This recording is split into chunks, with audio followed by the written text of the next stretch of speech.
অনেক সময় সরকার প্রধান, অর্থাৎ এই সরকার প্রধানে যে নারী, তারা শারসিনা দরবার শরীফে আসার জন্য তাদের পক্ষ থেকে আলেম ওলামা লোক পাঠিয়েছেন, যে তারা এসে শাহজালাল রহমাতুল্লাহর মাজার যেভাবে জিয়ারত করেন সেভাবে আল্লামা শাহ সুফি নেসারউদ্দিন আহমদ রহমাতুল্লাহর মাজার জিয়ারত করবেন। কিন্তু নীতির প্রশ্নে হযরত পীর সাহেব হুজুর কেবলা সেই তাদেরকে আসার বা আনার আতিথেয়তা করানোর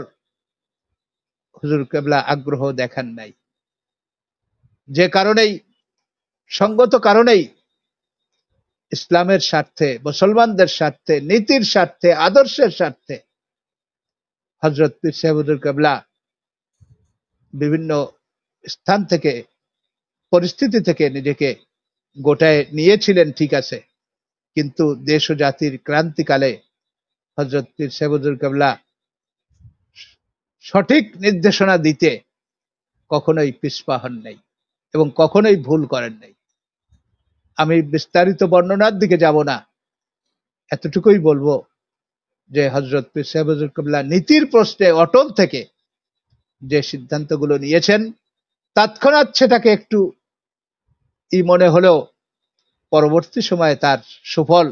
আমরা ভোগ করেছি এবং পরবর্তী কালে হুজুরের সিদ্ধান্ত যে সঠিক ছিল এটা আমরা উপলব্ধি করতে পেরেছি।